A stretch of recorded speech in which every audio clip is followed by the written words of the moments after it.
آپ سحری کھاؤ، سحری کھاتے ہوئے آپ کی نیت ہو کہ میں یہ روزہ رکھ رہا ہوں۔ اور کچھ لوگ نیت کرتے ہیں، کسی کو یاد ہے؟ نویت وبصوم غد نویت من شہر رمضان نویت وبصوم غد من شہر رمضان، میں کل کے روزے کی نیت کر رہا ہوں۔ اور سحری کب کی کھا رہا ہوں؟ نیت کب کی کر رہا ہوں؟ سحری کون سی کھا رہا ہوں؟ سحری آج کی کھا رہا ہوں، نیت کل کی کر رہا ہوں۔ اس کا مطلب ہے آج کا روزہ بغیر نیت کے، آج کا روزہ بغیر نیت کے۔ یہ ڈھگوسلے ہیں مولویوں کے، made in India, made in Pakistan, made in Raiwind مسئلے ہیں، یہ اللہ کے پیارے حبیب کی سنت نہیں ہے۔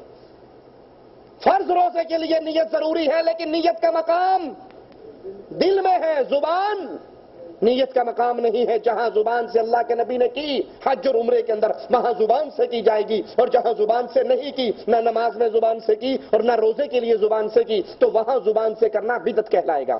ہاں اگر آپ نے نفلی روزہ رکھنا ہے تو اس کے لیے نیت شرط نہیں ہے۔ اللہ کے پیارے حبیب کی زوجہ محترمہ عائشہ رضی اللہ تعالی عنہا مومنوں کی ماں فرماتی ہیں، اللہ کے نبی میرے گھر میں داخل ہوتے، پوچھتے عائشہ کچھ کھانے کے لیے ہے؟ میں کہتی اللہ کے پیارے حبیب کھانے کے لیے کچھ نہیں ہے، تو آپ فرما دیتے کہ ٹھیک ہے پھر میں روزے سے ہوں۔ نفلی روزہ بغیر نیت کے رکھا جا سکتا ہے، لیکن فرضی روزے کے لیے لازمی ہے کہ نیت کی جائے۔ اسی طرح مسافر ماہ رمضان میں سفر کی حالت میں ہو تو پھر اگر اس کو روزہ رکھنا مشقت تکلیف دہ ہے تو اللہ نے آسانی دی ہے، اس میں نہ رکھا جائے، کیونکہ روزے میں سفر میں روزہ رکھنا نیکی نہیں ہے۔ اگر اس کی وجہ سے تکلیف، پریشانی، دکھ آتا ہے اور اگر آسانی ہے تو رکھ لے تو کوئی حرج نہیں۔ رسول اللہ صلی اللہ علیہ وسلم روزے کے ساتھ، صحابہ آپ کے ساتھ، فتح مکہ کے سال مشقت کے سبب عصر کے بعد اللہ کے نبی نے روزہ افطار کر لیا۔ ذرا سننا اس حدیث کو اور پھر سوچنا۔ ہم عمل کرنے کے لیے دلیلیں ڈھونڈتے ہیں، مولوی صاحب نے کہا ہے، پیر صاحب نے کہا ہے، شاہ جی نے کہا ہے، شیخ جی نے کہا ہے، یہاں دیکھنا کون ہے اور کیا کر رہے ہیں۔ اللہ کے نبی عصر کے بعد افطاری سے کچھ پہلے روزہ افطار کر لیتے ہیں۔ کچھ صحابہ سوچتے ہیں، کچھ مولویوں نے نہیں سوچا، صحابہ کرام نے سوچا کہ ہم بہادر ہیں، طاقت والے ہیں، کیوں نہ ہم روزہ پورا کر لیں، تاکہ پورا کریں گے تو جنہوں نے افطار کر لیا ان سے زیادہ اجر ملے گا نا، اور لڑائی اگر کرنی پڑی تو ہم بڑے بہادر ہیں، طاقت مند ہیں، ہمارے لیے لڑائی میں پریشانی نہیں ہوگی۔ رسول اللہ صلی اللہ علیہ وسلم کو خبر دی گئی، اللہ کے پیارے حبیب، کچھ لوگ ایسے ہیں، اور یہ حدیث صحیح مسلم میں ہے، کچھ لوگ ایسے ہیں جو ابھی بھی روزے کی حالت میں ہیں۔ اللہ کے نبی نے ان کو شاباش نہیں دی، بلے بلے نہیں کہا کہ ٹھیک ہے کوئی نہیں، ان کی بھی سوچ ہے، وہ بھی صحابہ کرام ہیں، بڑے عالی مقام ہے۔ فرمایا سنو، اولئک العصاة اولئک العصاة اولئک العصاة، جو محمد کی افطاری کے بعد ابھی تک افطار نہیں کر رہے، سن لو یہ نافرمان ہے، نافرمان ہے، نافرمان ہے۔ صحابی کی سوچ بھی دین نہیں، حدیث کے آنے کے بعد، اللہ کے نبی کے عمل کے آنے کے بعد تو کسی مولوی اور ملا کی سوچ کیسے دین بن سکتی ہے؟ قرآن سامنے رکھ کے سورۃ یاسین پڑھ لی تو حرج کیا ہے؟ گٹلیوں پہ آیت کریمہ پڑھ لی تو حرج کیا ہے؟ ابے کا کل کروا دیا تو حرج کیا ہے؟ حرج یہ ہے، یہ سنت محمد کریم نہیں ہے، اور کسی اور کی سوچ دین نہیں بنا کرتی۔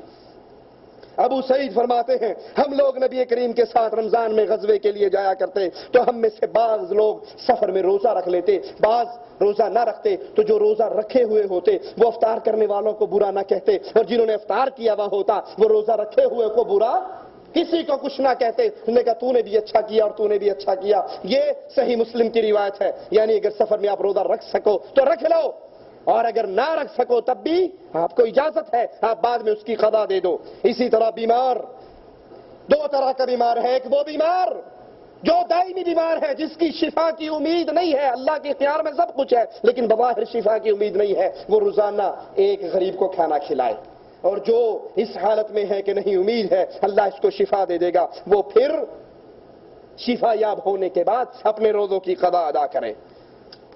بیماری کے اندر روزہ رکھنا اگر اس کے لیے تکلیف دہ ہے، پریشانی ہے، مصیبت ہے تو وہ نہ رکھے۔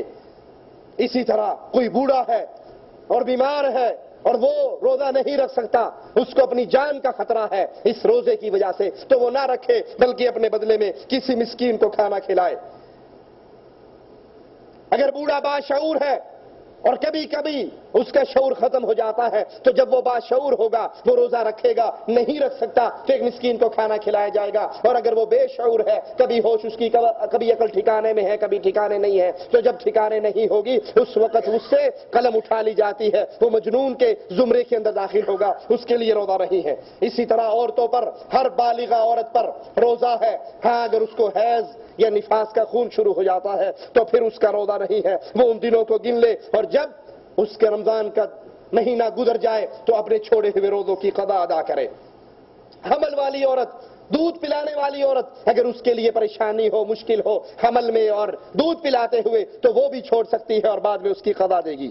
کچھ کام ایسے ہیں جن کے کرنے سے روزہ ٹوٹ جاتا ہے، قصدن کھانے پینے سے، منہ اور ناک کے ذریعے کوئی بھی غذا یا طاقت والی چیز ناک میں ڈالی جائے یا منہ میں ڈالی جائے، قصدن کھایا پیا جائے تو اس سے روزہ ٹوٹ جاتا ہے۔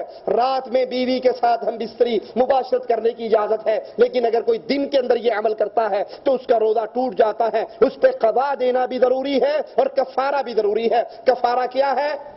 ایک صحابی آئے تھے نا کہ اللہ کے نبی ہلاک ہو گیا، کیا ہوا؟ میں حالت روزہ میں دن کے وقت بیوی سے بستری کر بیٹھا، آپ نے کہا جاؤ 60 روزے رکھو۔ کہنا 30 صبر نہیں ہوا، 60 کتنے رکھاں گا؟ 30 نہیں پورا کر سکا، 60 کہاں رکھوں گا؟ کہا اچھا ایک غلام آزاد کروا دو۔ کہا اللہ کے نبی غریب آدمی ہوں، کہاں سے آزاد کرواؤں؟ کہا اچھا پھر 60 مسکینوں کو کھانا کھلاؤ۔ کہا اللہ کے نبی مجھ سے بڑا مسکین اور کون ہے، میں کس کو کھانا اور کہاں سے کھلاؤں؟ آپ نے کہا بیٹھ جو، اللہ کو آسانی کرے گا۔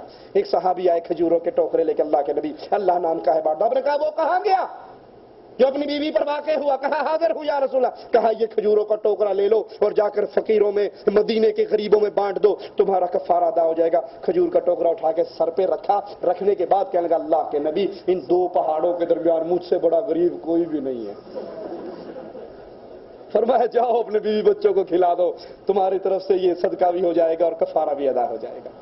قربان جائیں اللہ کی رحمتوں پر۔ رسول اللہ صلی اللہ علیہ وسلم کتنی محبت کرنے والے، کتنا پیار کرنے والے، اور اللہ اپنے موحد بندوں کے لیے کس طرح آسان یہ کرنے والا۔ بیوی سے ہم بوسو کنار ہو اور پھر منی نکل جائے یا انسان ہاتھ سے منی نکال دے، اس سے بھی روزہ ٹوٹ جاتا ہے۔ پچھنا لگوانے سے روزہ ٹوٹ جاتا ہے، یا کسی اور طریقے سے اتنی ہی مقدار میں خون نکالا جائے تو اس سے بھی روزہ ٹوٹ جاتا ہے۔ البتہ نخسیر پھوٹنے سے یا ہاتھ اور پیر میں زخم لگ جانے سے، خون نکلنے سے روزہ نہیں ٹوٹتا۔ اسی طرح کسی بیماری کے ٹیسٹ کے لیے اگر سرنج بھر کے خون نکالا جائے تو شیخ ابن باز رحمۃ اللہ علیہ کا فتویٰ ہے کہ اس سے روزہ نہیں ٹوٹتا۔ قصدن قے کرنے سے، ارادتاً قے کرنے سے روزہ ٹوٹ جاتا ہے، جس کی قضا ضروری ہے، اور اگر اپنے آپ قے آ گئی تو انشاءاللہ اس سے روزہ نہیں ٹوٹتا۔ ناک میں دوائی ڈالی جائے جس کی کڑواہٹ، جس کا اثر، جس کا ذائقہ حلق میں پہنچے اور حلق میں محسوس ہو تو اس سے بھی اس کا قضا دینا ضروری ہے، اس سے بھی روزہ ٹوٹ جاتا ہے۔ بحالت روزہ سگریٹ نوشی کرنے سے بھی روزہ ٹوٹ جاتا ہے، پان کھانے سے بھی ٹوٹ جاتا ہے۔ کچھ تو مولویوں کے فتوے ہیں کہ روزہ رکھو، سحری کر لو، پھر پان منہ میں رکھو، ہاں بڑے پیارے پیارے زیور، بہشتی زیور اور یہ زیور اور وہ زیور، مولوی صاحب لکھتے ہیں اس میں منہ میں پان رکھو، بس پیک کو اندر نہ جانے دو، تمباکو کو اندر نہ جانے دو، تھوک بار پھینکتے رہو، چل جائے گا، کام ہو جائے گا۔ پان کھانا، سگریٹ پینا روزہ ٹوٹ جاتا ہے، بیڑی کھانے سے روزہ ٹوٹ جاتا ہے، اور یہ بغیر روزے کی حالت میں بھی کھائے جائیں تو یہ عمل حرام ہے، یہ کام حرام ہے۔ بلا اختیار بحالت روزہ احتلام اگر کسی کو ہو جائے تو اس سے روزہ نہیں ٹوٹتا۔ بحالت روزہ بلا اختیار قے ہو جائے تو روزہ نہیں ٹوٹتا۔ بغیر اختیار کے حلق میں پانی چلا جائے، مٹی چلی جائے، مکھی چلی جائے، مچھر چلا جائے، اس سے بھی روزہ نہیں ٹوٹتا۔